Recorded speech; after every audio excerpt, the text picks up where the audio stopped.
Mangala mbote bosenga kibiso to lukela bino ye pe to lukaki to zelaki lelo andimi bongo mbela na biso ezali bongo mwana mboka José Sele ya Laguli o azali bongo ministre atali makambo ya finance boyebi ete koloba mingi actualité ezali ebele na o etali finance na ngonga moko apesi biso to kokosula na ye tant na lobito boyeba ete na pembeni na ngai na ndeko Jacques Dikou na masolo ya Canal Presse kuna na Canal Kin pe na loboko na ngai ya mobali ezali bongo ndeko Sango Mokonzi na masolo bosolo na politique biso misato na mwangonga moketo kokakosula na mwana mboka José Sele ya Laguli ministre des finances po ayebisa biso nini abombi na mabale maye na o etali bongo masolo ya finance na mboka na biso po ekoloba mingi azali na avantage azala bongo na parcours na ye professionnel o mwamuke o biso toyebi ancien DG à DGI, ancien DIRCAB, il y a premier ministre, puis ancien DIRCAB, il y a ministre des Finances. Donc, Makambo o etali misolo, Makambo etali finance ya yebi yango malamu. To ine sengo mingi ya koyamba yo mwana mboka José Sele ya Laguli, to pesi mbote. Na pesi bino mbote puis na tondi bino pe botondi. Motuna ya mbosali bongo 14 mois. Depuis au coma na ebongo esika tozali na ministère des finances et l'Obama ebelé ya solo temps tolobi oza na parcours do ma solo ya finance na mboko yo yebi yango tonuto yeba makambo tolobaka ya réserve d'échange mbongo wana bino bokuta combien pe lelo ezali combien pour ndenge tokoyoka te mbongo ya réserve na banque centrale pour na RDC ezali susuté ogoloba boni. Deko Sylvie, natondi botondi pona motuna na yo. Nakanisi na motuna otuni réserve d'échange balobi ke si la banque centrale est silité. Biso to kotaki gouvernement na sanza ya septembre ya mbula o elekaki. Avant to kota to kokutango évidemment na niveau ya 800 millions de dollars américains. 800 millions. Mais na sanza ya yambo ya septembre ou na sanza ya suka ya mois ya mbula ya 2018 ezalaki autour ya 1 milliard 300 millions de dollars américains. Donc et diminua qui d'environ un peu plus de 500 millions de dollars. Et diminua qui pour l'année d'abord réserve de change musala nango ezanini. Musala nango eza mosolo oya mindele généralement dollars américains ou bien euros. Eza propriété ya mboka Congo. Mais tout tient la banque centrale pour banque centrale de Azar n'était caissier il y a l'État. Il y a Moussala na eko bomba mosolo il y a l'État congolais. Alors mbongo na mindele banque centrale a salaka nango nini. Soki dollar ezo mata. Talo nango ezo mata et que mbongo na biso ezo kita. Banque centrale Azar nambela ya kubimisa ndambo ya réserve pour atiango na marché de façon que valeur ya mbongo na biso e mata. Waneza Moussa nango liboso ba réserve salaka.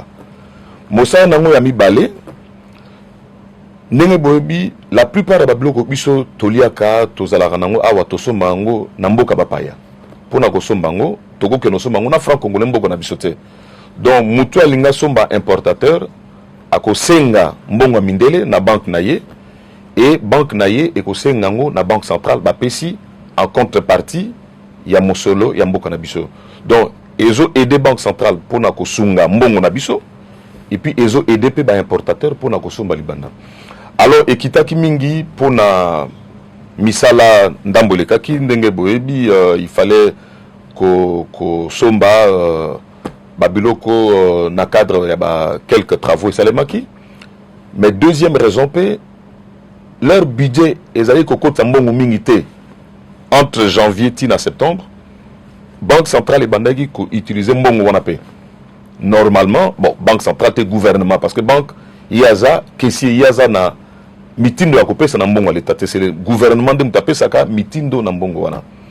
Et donc gouvernement a pesa ki mitindo pour ba utiliser pe ndamba mosolo wana o ba bengi réserve pour na ko couvrir ko zanga makoki ya ko kongola mbongo pour na ko affecter mon budget. Voilà pourquoi Ekitaki. Si quoi est comme à niveau nini, eza presque autour de 800 millions pe. Ekitaki makasi mais toujours qui ndambo mosolo na Fonds monétaire international pour Bissopé, tous membres et à Fonds monétaire. Vous avez combien? Toujours qui 363 millions de dollars américains. Mais, ma dépense, monsieur Zalaki, monsieur Soupé et Impacta Kiyango, mais au moment où toujours le bas, et ça n'a pas 300, n'a 800, environ 860 et quelques millions de dollars américains. Et Zozo ngal sousnete que ne kokota, n'est gouvernement et puis instruction. Tozo kende pour notre objectif est à 1 milliard de sous. Mais pour l'instant, tous en a 887 millions de dollars. Ndeko chaque diku. Voilà, mon amboka sele. Au fait, sali Mbula Mobimba, na musala oya ministre à finance, mais le kuta mabe na lingina yebisayo une certaine population, moi parti à Batuna Koloba Batunyo sauté, bazana image malamu te pona yo. Sele ya la guli soko tangi kombo wana azao bakino abengaka mutazobeta match kwata na président de la République. Donc yozo bloqué nyos. Na musalo yoza nango ya finance sele ya la guli toyebi kosangisa na malobo bozaki na yango na Vital Kamerhe pour na projet programme ya 100 jours sele ya la guli na mbula eleki ministère de justice alelaki kozanga kolia na bakisi na prison sele ya la guli sele ya la guli basoda bazofuta mate kaka kombo na ondeza kotangama. Est-ce que réellement toko koloba pe que bateau bazoko funda sele ya la guli lokola ndeko kabuya et ko za la cause à la porte-voix de babaka na lopoto ya bateau bazolo basese? Est-ce que ya solo yondo zobeta match kwata na président de la République? Ndeko Jacques na pesio matondi pona motuna otuni mais nako tuna pona nini ngana beta match kwata na mokonzi mboka ngana za ministre finance mais zelana ibisayo musala ministre finance zanini musala ministre finance za essentiellement ko kongola mbongo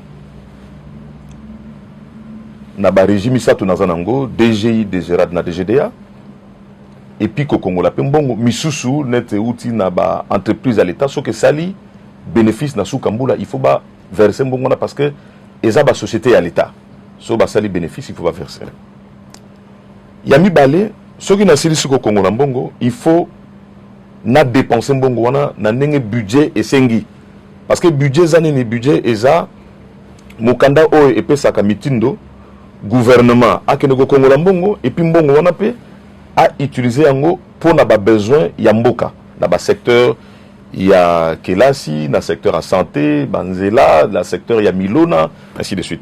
Alors à part ça rôle mususu pe ya ministre finance eza pour à garantir au babengi stabilité zali que totikate ba prix tazando eningana totikate que valeur ya franc congolais équita par rapport à dollar parce que ce que kiti mutabomba ki mondambo mona na franc congolais lobby ce que koki ko permettre yete asomba sac ya loso parce que valeur ya loso et mati en franc à kokate. Alors nakati wana nyoso soko kongoli mbongo ba dépense ya kosala eza ebele mais dépense ya yambo o eleki ba dépense nyoso eza ko futa batu ko futa salaire ya ba fonctionnaire ba agent nyoso ya l'état ko bana na mokonza mboka tina huissier ba militaire ba soda ba policier nyoso na ko ibisa ndeko Jacques poko chose na mboka eza net mbula oto zanango oyebike eza Congo kakate na mokili mobimba pandémie esali ke kokongola mbongo ekomi mois passé namba mbongo oyo kokota na yebisa yo que année passée mbula oyo totika na 2019 tozalaki par exemple na 1 million 200 et 1 million 300 et quelques mille fonctionnaires 1 million 362 fonctionnaires. Oui, c'est lui qui fout.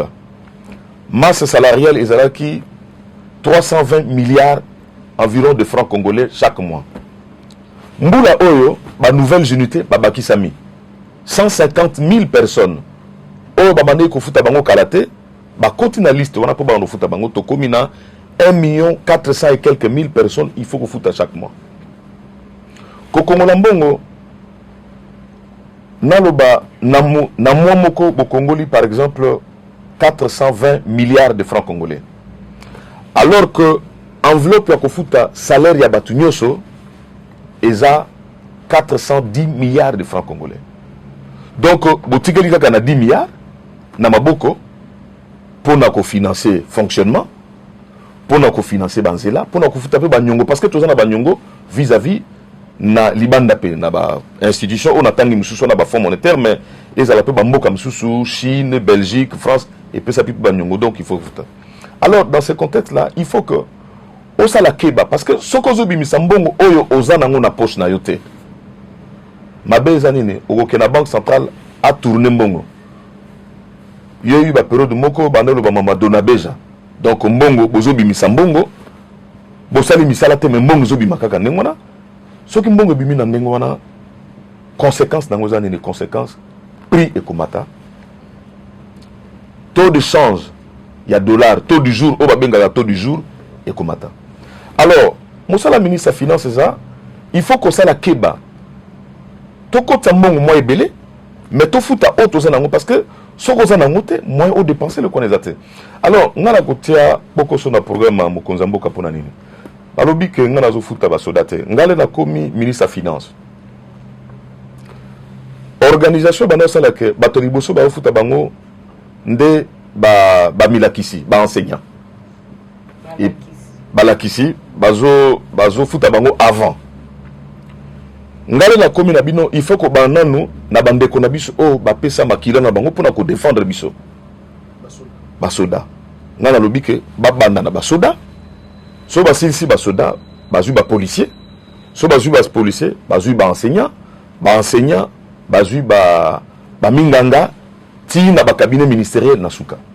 Donc depuis ngana ministre mutu moko ta kolobake sans amoko sili azui salaire te. Yo lobili kambo ya banzela nenge tosola ki par le passé na mois de janvier na ndeko wazala ki mokonzi ya cabinet président. Non, lenga na komi ministre des Finances, mbongo ya l'état ba dépenser kango ndengona te. Mbongo ya l'état avant de dépenser, il faut ozo contrat au tala. Tozala ki na yo contrat par exemple il y a $100. Na pesio déjà $80. Mais na musala ozo sala ezaka musala ezo la kisanet o utiliser kaka $25. Avant na pesa susu mbongo mususu il faut na tuna yo. Faut na mona clair. Et logo nini osali na ndamba mbongo wana avant na pesa. Voilà la situation. Sango. Merci Maman Sylvie. Ndeko Sele na sepeli komona oboye. Kasi pona kozongela makambo mingi bandeko balobi te pamba te moi mituna ndambo ya kina kati. Olobeli biso ke na président de la République boyokani ezali kamba ko kale présidente. Nangaki na yeba na mutuna ndeko Jacques. Bato bele bakolobaki bino bato bouti na FCC atako boko sana kati ya gouvernement litoi na bino mingi eza koyoka malakisi ezouta na kingakati par rapport à makambo mokonzi mboka aza kopesa bino esi komela yo penza ondima ke fachi aza président de la République komela na circonstance nini toti sika wa boyo zomona kake aza présidente atako aza isika wana mesengeli bozwa mitinde utande na kingakati wana mutuna ya muke ya liboso avana kota penza eloko na ngina tunayo ndeko sango mokonzi mais oko sekisenga makasi penza ndeko na ngai toza bato totangi toza ba congolais élection et salemaki peuple congolais dans son ensemble bapesi voix na bango baponi Félix Antoine Tshisekedi Tshilombo comme mokonzi mboka na biso.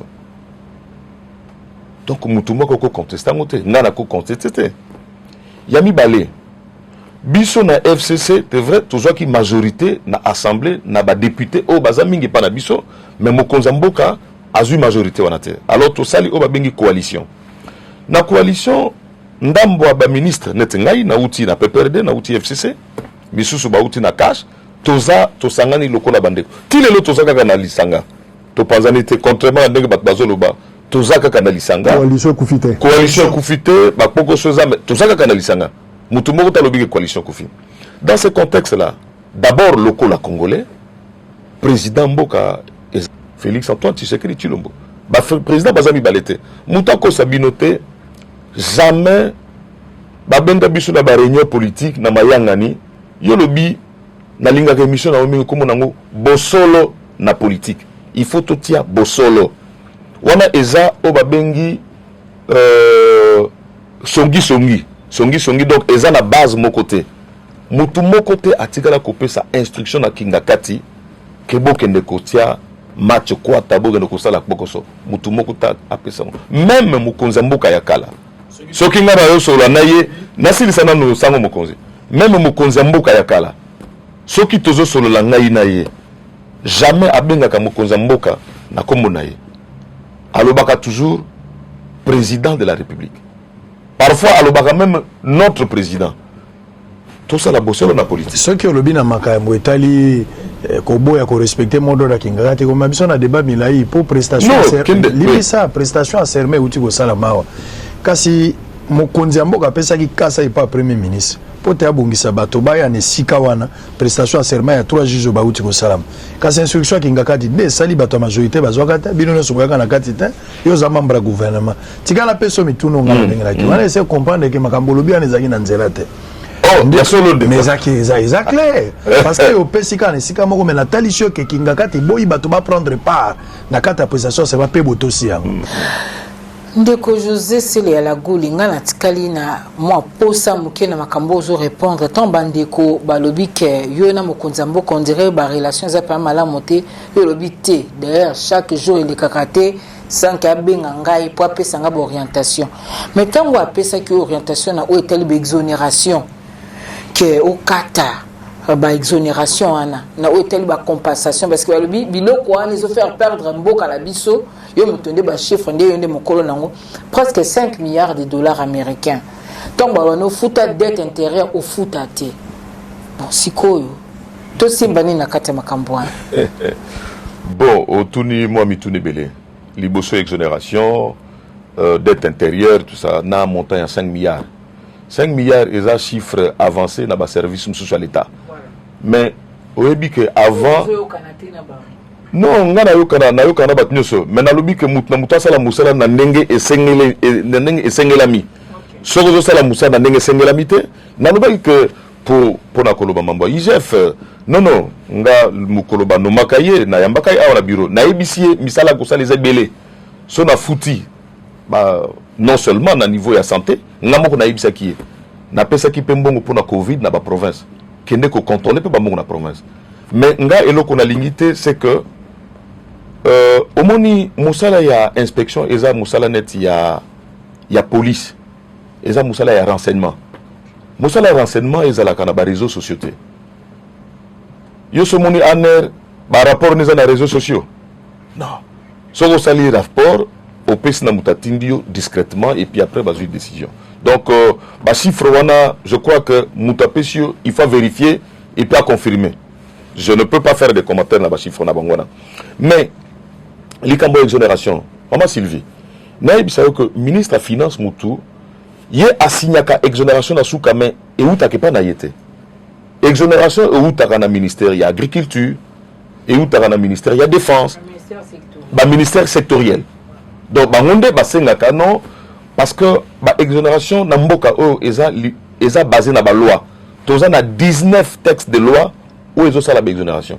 Ngai moko na ibisa ki tata mokonzi que est-ce que mboka na biso toza na besoin toza na tina il y a 19 lois pour na et privé biso mosolo. Il faut to tala yango bien. Ba pesa ki musala wana na mama mokonzi ministre ya plan pour atala et pas soumettre na gouvernement ba loi misusu to longola. Mais maintenant ba oyo ba bengi exonération illégale oyo IGF abike amoniango la salaki mission de contrôle. Ngana sengi na bino bokolo bateka ke eza illégal na éviter donc il faut bopesa nga liste nango mais si au moment où ngana zolo banayo na tikala jamais kozwa rapport écrit pour dire voilà yango yo pesa instruction mais ndeko Sele excusez na question wana on dirait problème pesali entre ministère de finance et yo na ministre de finance na IGF inspection générale de finance problème to souci na yo za ezonga na contrôle ya ministère de finance n'engeza na présidence non dans tous les cas il faut que tika tango na tango makamunyo se kozonga na nzela inspection générale des finances et dépendra na ministre ya finance même ceux qui les lozo dépendent ngate lobby lobby wana kuna et ozonga na ministère de finance même ceux qui c'est la zate nazana tina te ke ezala awa mais likambo nazolo bakaka sala musala na ndenge longo bani so sala musala ezate o sala o babengi propagande politique moni inspection générale des finances eza outil à propagande te eza outil de contrôle eza na tina makasi inspection et puis kuna pe batu batanga baza makasi compensation et puis dette intérêt on dit monsieur non biloko tu balakisa ko non compensation mais quelle compensation bah compensation et ça le maki pour na 4 pétroliers au moni n'a pas sabino exemple prix à pétrole prix à carburant de batika na pompe l'état muta contrôle kango même ceux qui prient mati place bango basombaga l'état lobino ko matsa prité et sali nini et sali obabenga pour na ba pétrolier manque à gagner l'un na comme ministre manque à gagner la bango ezalaki un peu plus de 100 millions de dollars américains. Balobino, tous en a difficulté à fonctionner parce que tous en a manque à gagner les thèses au foutate. Ngai mutu na boya compensation là nazaki DG na DGI. Nabino compensation d'abord premièrement et permettre à rater ba agent ba joa ba rétrocession na bango là-dessus et puis ils ont permettre recettes bien té. Mais na ano poko so ya ko Congo la mbongo likolo ya Covid na tuni président de la République to soli na ye na tuni premier ministre na bi ba pétrolier bazo senga to sala boni parce que mon ko futa bango zate abino compensation pour 4 pétroliers 4 CEP Engen je crois Kobil na un autre pétrolier là mais compensation ça veut dire quoi? Ça ne veut pas dire que Bokabeli Bango compensation, ça veut dire que au Liban Kofuta droit, par exemple impôt sur la rémunération, Bobino au Liban Kofuta 20, mais yo futa 10 si mango pona nyongo na ndambo. Mais voilà, et ça les m'insulter c'est parce que les alaki montant muke ba autoriser bango sili. Depuis là compensation mususu jamais et ça les mati lelo. Alors dette intérieure c'est faux, na futaka, mais régulièrement. Na utuko pesabino, kake soko au Congoli, 420 milliards. Au foutu salaire, 410 milliards. Au tika na 10 milliards au sani. Est-ce qu'il faut au foutu ébélé? Parce que sur au foutu, taux de change de soke mati, taux d'inflation, prix à talo ya bloc au soke mati, bah, le baka ministre sa finance. Mais moutako c'était lobby. Lobby n'a signé quelques documents pour la dette intérieure. Mais même là, on a signé un mot. Bah, toi, on a déjà au CP là. Oui, mais Naïbi Koutou, comme on a montré, Nathalie a signé et puis après qui Ndeko Sele, Ozalaki n'a parlé du peuple pour la reddition de comptes. Mais Batoubazo, la reddition de comptes, Yoana, on dirait au Kenya ko exposé Moutou. Bikambo Longwe, Batala papier Nyoso Yokomaki, mais Batunyoso Bakumota les sika dépasse, mais Salimaki. Et si vous avez un bon belé, il y a mboka. Est-ce que au Kenya ko présenter l'édition de compte, au Kenya ko exposer institution président de la République? L'édition de compte est à Obabengi loi. Parce que budget pèse la loi. Ceux qui va voter budget, na recette, peut na dépense. Ceux qui bossent ici qu'on consomme, ceux qui mboulent ici, avant que ne coupe sa budget dans l'Assemblée, le Premier ministre a dit que sa budget il y a 2021. Il faut qu'on ne coupe sa réduction de compte au bossala qui n'a pas l'État. Na mboula o le kaki mboula o tozana ngote mais o le kaki za 2019. Eza obligation légale.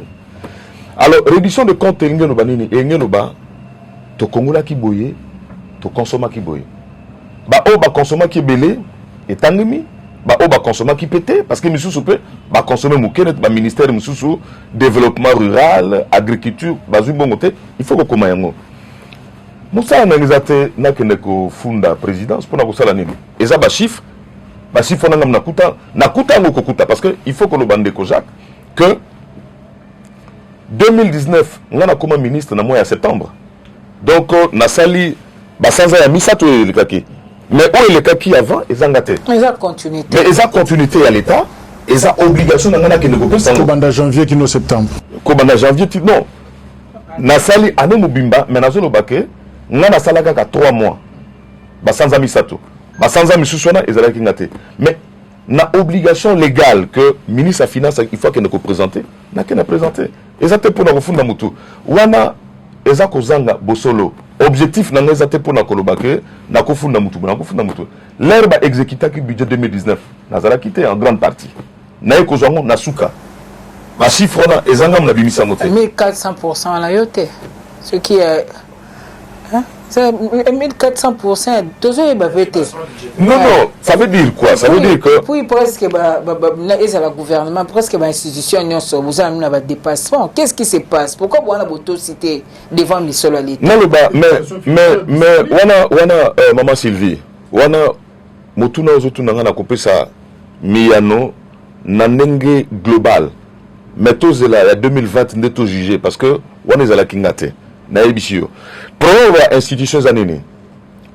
So au sali budget, généralement au ezalaka au kokutana na oba bengi pokoso. Leur besoin exécuter budget. Topé cet exemple. Na est bande konabiso régulièrement baza déranger dans groupe armé. Au cause la bo prévoir que anoyo pour na mandoki pour na ba na biso bake pour na kobunda ezaboye. Mais boyoki que lobby ba bimbi lisusu ba bomi bandeko.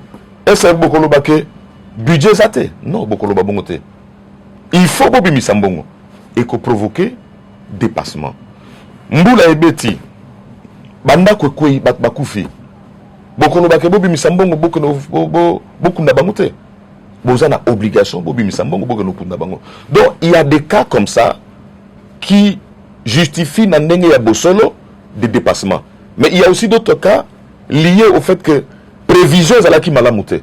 Voilà pourquoi exercice à réduction de comptes est important. Pour un quota là, parce que ezaka que leur ministre de Finance a PC Bandimi. Parlement ils ont examiné chiffre par chiffre. Et puis bah qu'on invité bah responsable bah chiffre là. Bon sur là mais pourquoi vous dépassez qui? Ça va justifier que non, il y avait vraiment des besoins nécessaires. OK, on dit pour le budget Zoya, il faut augmenter crédit na bango mamouké. Mais on a raison que effort autour ça là, il faut que ça là, les apports qu'on limiter le dépassement budgétaire na ba ministère et puis na mutunyo so. Ndeko sele à la gouli, mon européen makasi, za ba place msozo wanga na makambo lobi ke yona IGF boza go beba te, kasi mois d'octobre ba agent public à l'état ba djuna mbongo tête. Wana yebi yango. Sango mokonzi. Wana yebi yango. Non, sango mokonzi. O tuni mutuna za yanga na yanola yo. Na kanisi avant o tuna mutuna, il fallait que na banque centrale, il faut pas yo kaka IGF. Que na banque centrale o tuna banque centrale nanya futami na futamite. Avant tuna mutuna.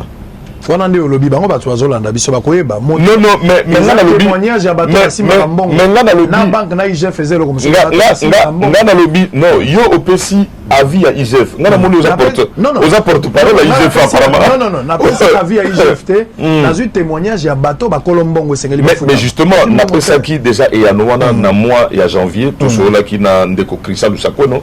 Na lobi que chaque mois mutumoko takolo bagaza na arriéré la salaire. Mais qu'on fout à salaire et ça les marque de manière parfois décalée. D'abord que le ministre des Finances a signé pour le mois de novembre. Tout ça le mois de novembre. Na signé il y a mois de novembre. Et ça la banque centrale.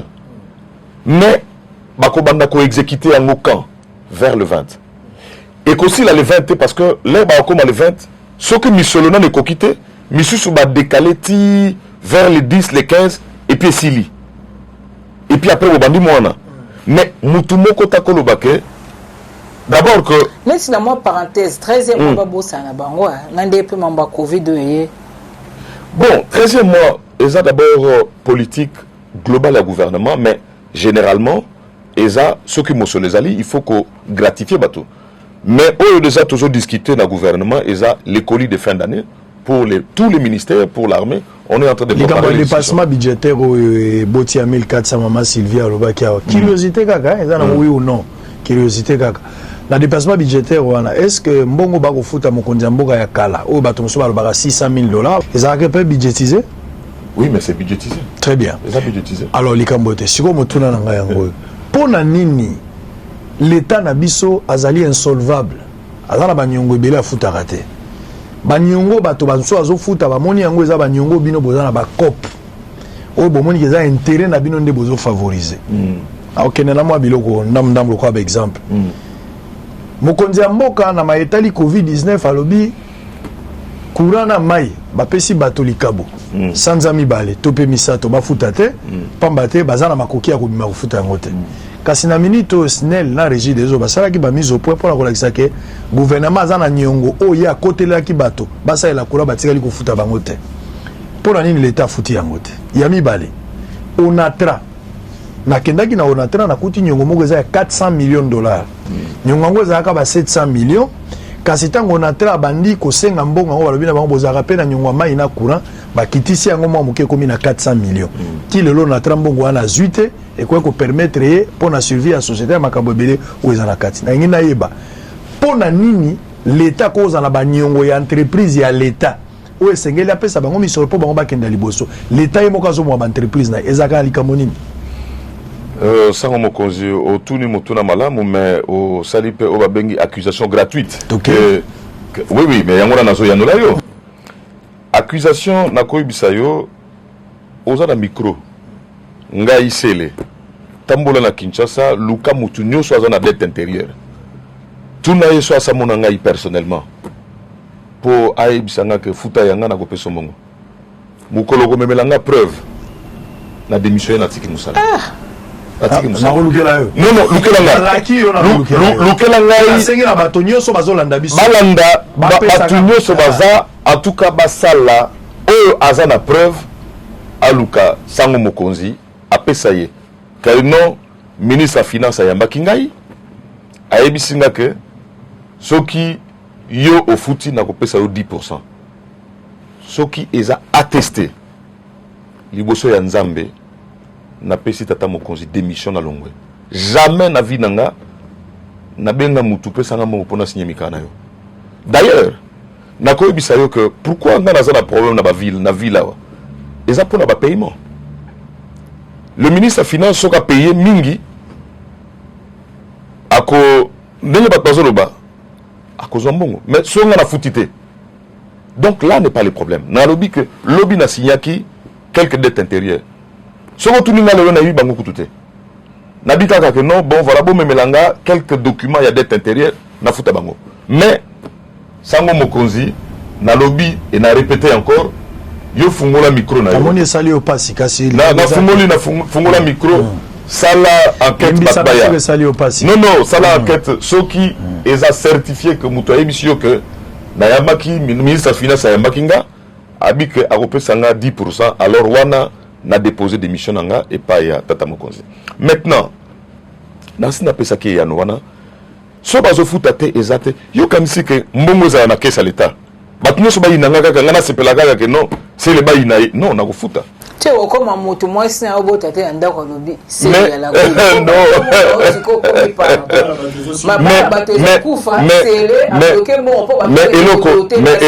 eloko bato bazoyeba te soki lelo dollar esali nete mata baprix esali nete mata mais soki lelo etelemi ezomata te de façon que mon ndamba oyo azozwa ameka kolia nango c'est toujours grâce aussi à Sélé.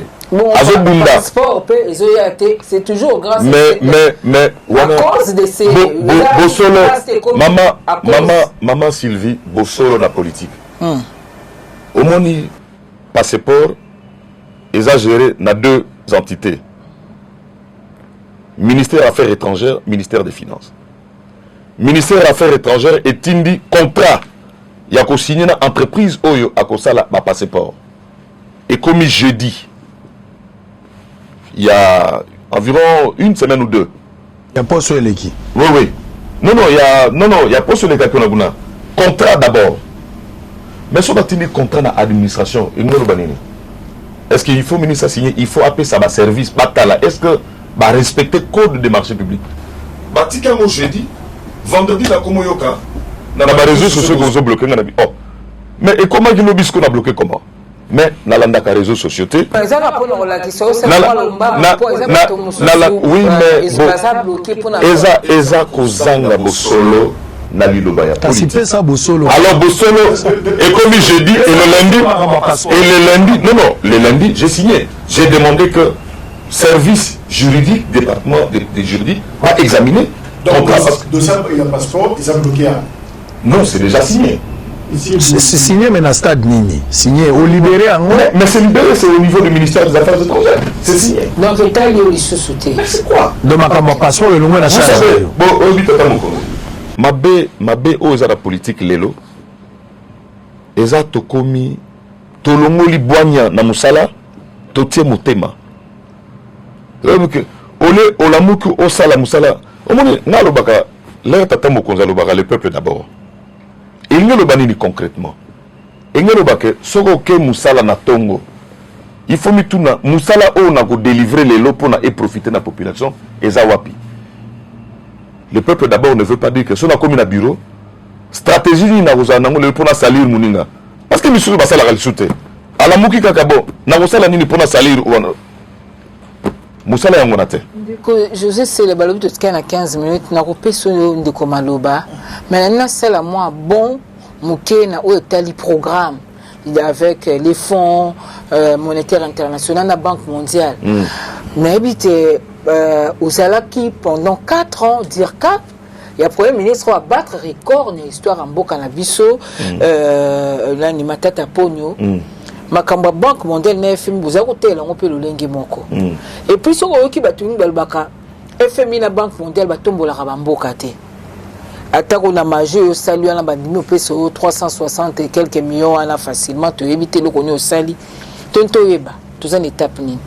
Programme avec les fonds, tout ça à niveau. Bon, maman Sylvie, d'abord, Eza Ndingi Sate pour un fonds monétaire ou Banque mondiale Batombo Lamboka.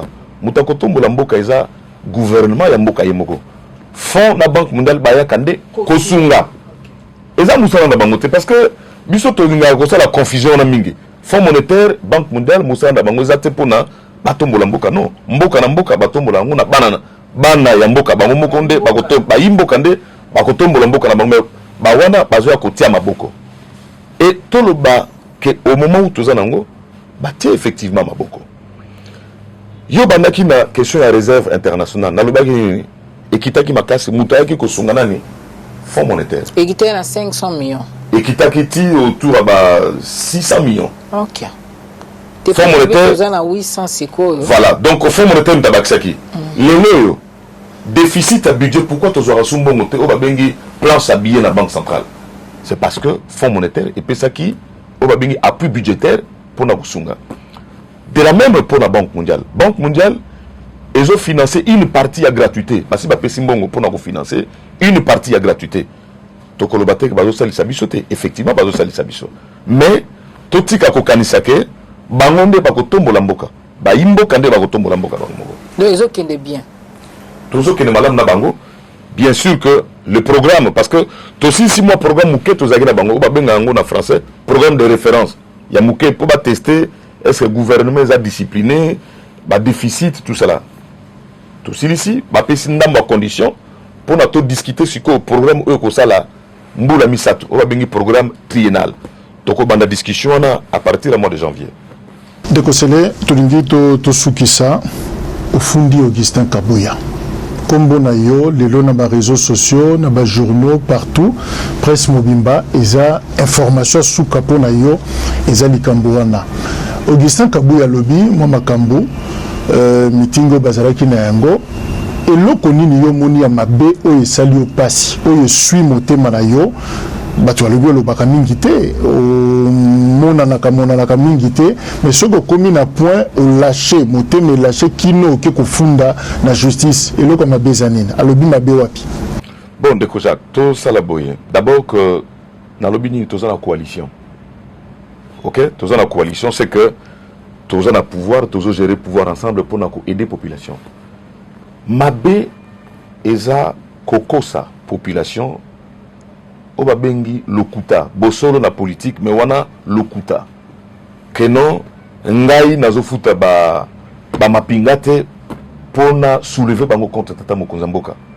C'est grave une telle accusation parce que la réalité c'est que mapinga pour le mois d'octobre basi ba touché na utu ko sabino que la première catégorie au batusaka eza mapinga suivi na ba policier suivi na ba enseignement tous les jours même toujours ba oyo mondambo salaire oyo za batu batire mike tous les jours bazo continuer kufuta pourquoi ngai na ko bloquer et puis eza malamu te que toza na coalition yo tanga commande ko oloba que non tokotala likambo na ye mais yo ebi état d'esprit na biso ba kotala likambo linga loba nini kende ko buka ndako na ye kende ko sala boye kende ko inquiéter ou ko inquiéter nga na sali nini parce que dans tous les cas na uti ko loba que naza na relation normale na mokonza mboka loba benga kinga da kokuta na elelo nazo zela to peut-être c'est Augustin ebi makambo wana te.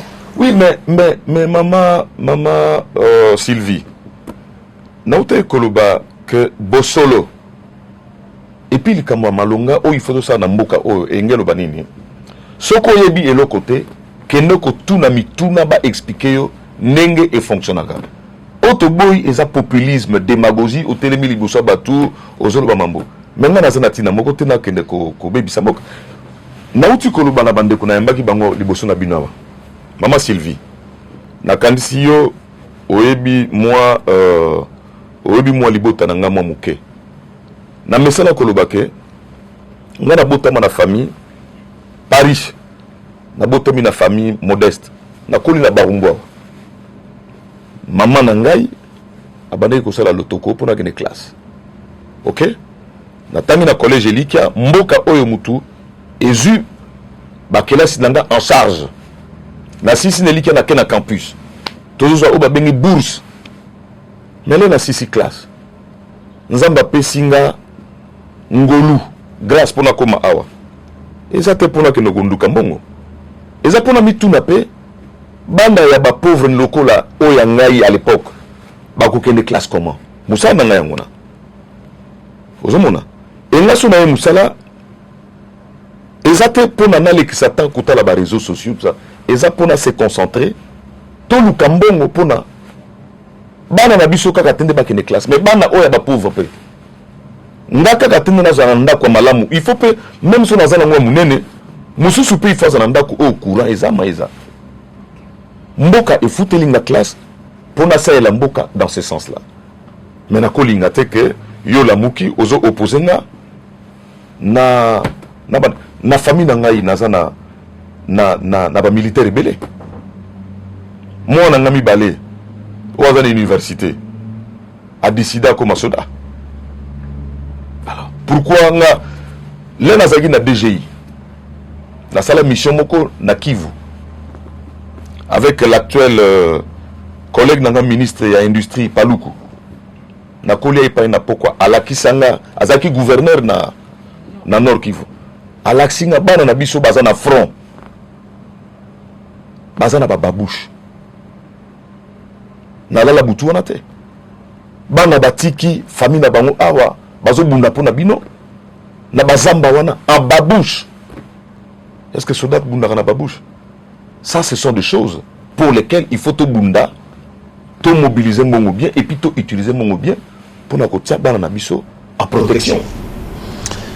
Ndeko Sele tokomi bien na suka peut-être dans la résumé à moi tomola maboko to koma nango kasi mituna mbale ya liboso ezali ozana ministère oyo eza motema pamba tema kamba mbongo il faut que surveiller ngo mingi mbongo ebele ezo échapper bino na habité politique nini yo lokola momoni na kati ya ministère ozoluka o encadrer mbongo ezo échapper kanga azo ba mbongo wana ezaka na ba ministère awate bozala ba inspecteur ya finance bozali pe na ba agent ya finance oyo bakitaka na nzela ko zwaka ba mbongo mbongo wana ekomela kabino te bato ebele bazo devoir na l'état ebele kasi l'état azokoka kozwa mbongo wana te po bato oyo esengeli bakotisa bato wana na nzela bafuta mbongo na l'état bako négocier na bato wana mbongo wana bino kozomona ngo te moyo sape musa malamu ozali te politique nini bozotia sur pied. Vous n'avez pas pensé aussi à numériser makambo oyo ndenge ya kapeli bana po bwana na mwa lisu likola makambo politique ezani et puis amibale yo kokumisa boza na coalition wana ndozo sangisa bato yo komi shole to komi ngai kasi so bwana coalition consultation keteti lelo ndenge nini po yo pozo représenter moi opinion pour la OK consultation tengo ika sanjake na moni Léo aki baza pe moko ya bato bona bango na katsa. Pourquoi OK était-il? Tout le monde va répondre à la question sur la recette. Oui, oui, non, tout le monde ordre. Non, Motuna les amalamu. Tout le babo ya liboso, il faut qu'on continue le contrôle. D'abord, chaque jour, l'administration, la DGI, DGRA, la DGDA, il faut ça la contrôle. Na contrôle, on a IG Fazan na Moussala Mingi pour nous encadrer. Inspecteur Bazana. Inspecteur généraux ya finance bazana ba régie wana na yambaki bango awa ngai moko na ba 3 responsables na ba 3 directeurs généraux ya ba régie na bi bo collaborer na IGF pour ba aider bino. Donc c'est pour na koyebisa yo que je n'ai aucun problème avec l'IGF. J'ai dit collaborer avec l'IGF pour faire le travail des recettes. Et l'IGF est toujours là-bas. C'est que je demande éviter le populisme, travailler mais éviter le populisme. Autour de numérisation, évidemment, la numérisation, c'est en cours parce que tout ça, on a un projet avec firme Huawei pour numériser 3 régies financières. Et ça, déjà, dans ce bazou, ça le projet. Oui, bien, on a qui directeur général, il y a un peu par le passé. Donc, souci, c'est ça que l'institution a mis ça tout, DGI, DGRA, DGDA, bazala, bien formé de manière que batombola, niveau de recette. Autour de la consultation, non, na kobo melo tendeko. Naloba kalika moko balobango na français qui trop embrasse mal les trains. Je suis ministre des Finances. J'ai déjà beaucoup de mots de tête avec les problèmes yako Congo Lambongo, yako dépenser tout ça là. Je n'ai pas encore terminé ça. Quel avis je vais donner lors de ces consultations? Je n'ai aucun avis. Je n'ai aucun avis. Donc, le rôle en a caucus, il y a Sudou Bangui, qui est un bon pour Mingue FCC. Il y a un caucus. De cause que il y a un caucus. Non, mais il faut se concentrer sur les recettes, sur l'économie. Sur les recettes. Qui trop embrasse mal les trains. Sur les recettes. Non, nous sommes ici financés. Non, nous sommes ici comme ça la recette. Donc, consultation, c'est là. Non, on habite que. Congolais, la consultation, on est. Non, on a coupé ça à Liano, Sango Mokonzi, qui trop embrasse mal les trains. Il faut natia makanisi na recette, comment avancer l'économie en Boka. Kanisi ya Mokonzi en Boka consultation monia ndenge nini. Mais on a un ministre na ya finance, donc on a aidé na mambotali finance. Ndeko José Sele, olobi makambo ya recette nazongiso na recette esika makambo lingaka misolo. Boela kabiso masolo na 2019 que budget kozala ya 10 milliards et quelques na ba. Ngana boya ki budget wana. Ngana boya kango comme ancien DG. Non na plafonné na lobaki que na lobité que mboka eza na mosolo te mboka eza na mosolo mais il faut nous tous la réforme belé avant tout bana ko atteindre bandi ba réforme ah oui mais na bandi ba réforme il y a numérisation na tout le basa sango mokonzi na sali déjà une équipe il y a ba expert dirigé par l'ancien DG il y a DG Lokadi c'est un Congolais valable composé de beaucoup d'autres experts d'ailleurs sur instruction tata mokonzi pour nous réfléchir ba loi na ba réforme organisationnelle parce qu'il faut qu'on réforme est-ce que tout ça a besoin de régime ça tout il faut pas s'en Isis Régie non Isis Régie peut la lancer Isis Régie on a pour tracer la recette que ce que va foutre le parce que le va foutre ce va foutre il faut banque nous enregistrer la banque tout ça là alors que le lot se va foutre avec Isis Régie et les banques commerciales et la banque centrale et le ministre des Finances, et le ministre du Budget, et le Premier ministre. Bazo mon recette le même jour. Malamoko. Ce sont des réformes que j'ai lancées. Connexion pour tout et bien mais toujours bunda et simba. Yo boya qui 10 milliards. Mbalo 2021 dengue beaucoup. Non, n'habite que na boya qui na lobby que tokoke na ba budget wana sima mais il faut tous ala nano na ba réforme. Ce qui réforme ezate. Et donc, comme la tracasserie auprès des opérateurs économiques, yo foutabo et ça m'a fait. Yango na loba na moment on a couteau Covid ezala quitté. Si Covid peut ko s'inviter au ningisi ba économie pratiquement ya ba mboka nyonso n'y a pas que la RDC. Si ko na ndego mona budget boye la so pour na 2021 pour kalaté boya nango. Et comment la montant boni. Autour de 6 milliards, mais maman Sylvie malgré non mais monde entier ils ont la récession c'est que ba richesse ezokita na mokili mobimba ezaka awate ko bana ba États-Unis, Chine, partout coûte pas na biso kitima moke mais bato msusu bakiti vraiment de plus de 10%. Mais ngonga epesa kinga raison. Même chose allait quitter pour la Covid, ngonga epesa nga raison. Yango na bakene kotika o ba bengi collectif budgétaire pour ba corriger budget wana. Ok. Quand même bato musu ba salaire na ngo etikali kaka na idée wana do bazolia dendo l'esprit à sauce. Yango na lobaki maman Sylvie que année autre toujours kende mutu moko te azana augmentation salariale, mutu moko te. Voilà. Ndeko sango na peso maloba na ba biloko vrai ou faux pour ngala ko pesa mokonzi ou tellement ba finance maloba ya suka pour to kabwana. Très bien. Excellence. Oui, ça me cause. Tout le monde a rassemblé beaucoup pour tout ça et loko. Tout ça la résumé makambo solo là. Ce que ça solo. Oui. Vrai ou faux ou tu connais ça biso que yona chef de l'état, butika la vous a un problème te. Tout ça la problème mon cause. Vrai ou faux ou tu connais ça biso que même Joseph Kabila a bien Félix Tshisekedi notre président. Alors très respectueux, c'est un républicain. À respecter, à bien que Monsieur le Président de la République va faire notre président. Vrai ou faux ou tu veux savoir ça? Attends le lot plus tard, il j'ai fait aux hommes à la finance. C'est vrai. Et puis on peut s'en témoignage. Vrai ou faux le bien abisso ils ont la moto mogoté ou à quoi beta tola le baké ça y a 10% va signer document moko favorisé. Naïm ça qui est ça mon conseil, ce que mon tourna aille approuvé l'article d'émission. On tu vois ça biso que au boy ko kende consultation posant la vie moko au sa chef de l'état. Nalobi que na osala musala ya finance eza misala ebele na sili tya monte. On tu vois ça biso que makambo passeport yo so signé ki ngambo za pa na yo te ko pas ministre ya affaires étrangères. Non, wala kozanga bosolo na politique na signa mon. Très bien. Est-ce que mon compte ko pizza ma La type. Ah, ça sportif. Ya lobaki na biso gaza mwana mungala. Non, na moni mabe na été. Solo la solo. Mais si c'était à refaire, on a quitté maboko, mutuna suka, si c'était à refaire. Tozo ganga wa bande kwa cash balobi mokonzi ya mboka bazo bloqué par bato FCC. Mais yo moko d'abord na kati ya ministère na yo. Si c'était à refaire, na gouvernement coalition, ogondi maoza la kaka ministre na ba méandre nyo sozo entouré coalition. Ogondi makaka difficulté ni nozu ya makasi bando banditi lelo. Bon, na lobake difficulté ya makasi nazui eza dialogue na collaboration. Pourquoi? Parce que mabe ya ba gouvernement coalition na monde entier ezaka na Congo te eza suspicion. Parce que wana no azotianga pot de banane. Ndeko sango mokonzi. Oui oui. Omoni na mboko yo à une certaine époque ba on a koloba obe bakal. Lelo komi blocage. Mais wana nyoso eza ona bengi kozanga bosolo et puis kozanga boyebi. Soko yebite tuna bakoyebisa yo. Nga na zoloba ke population eza na besoin te ya bablo to na réseaux sociaux. Population na uta kopé ça exemple mokwa nazobima na tongo naya mwambula moke bana ekobeta.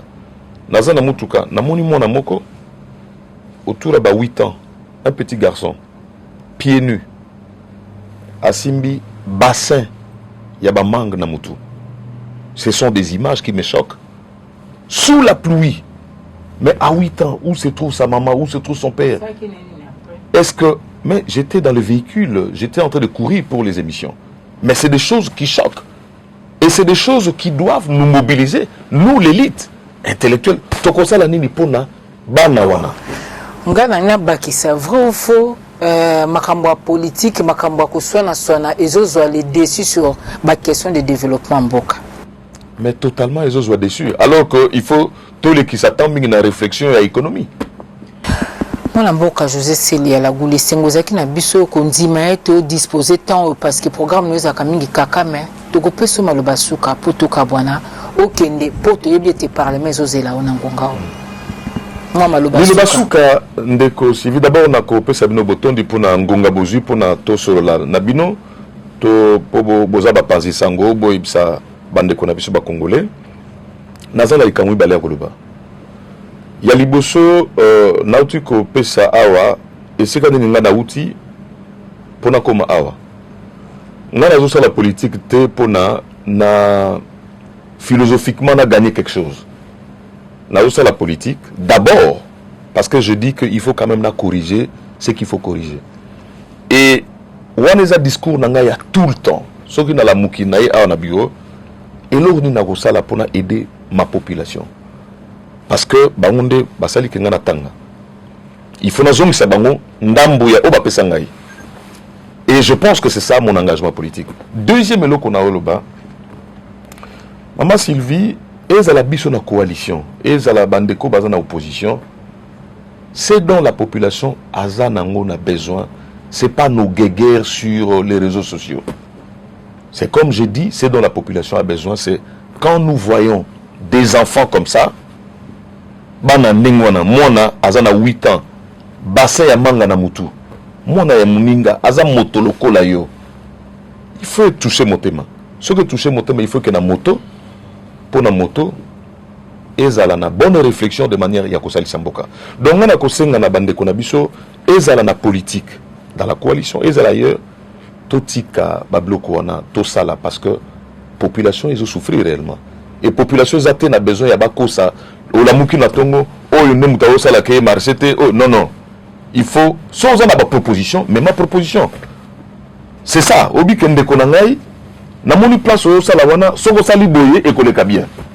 Mais pas que les réseaux sociaux, non. Il y a ça. Non, non, ce n'est pas ça. Oebi, Namboka Soki, Bolingo Zate. Et malheureusement, c'est ça le Congo. Toza li boshwa sa mokonzi. Yo zone di meka sango. Pas si que Bolingo et si na mitema ba congolais malgré bazo konde ba église ba dimanche. Na ko bima boye réseaux sociaux ko finga eza pasi. C'est vrai tout tika news na maboko nzambe mais il faut to lingana. Soko lingana ezate to koki ko sala tout mboko ko banozonga kasi. Na ko tiko kendete sana tu na hôtel Bilembo. Mutu ne soit comme ici ka zotala lobite mukolo na kozala susu ne bongo te bakanisa ngata na boye.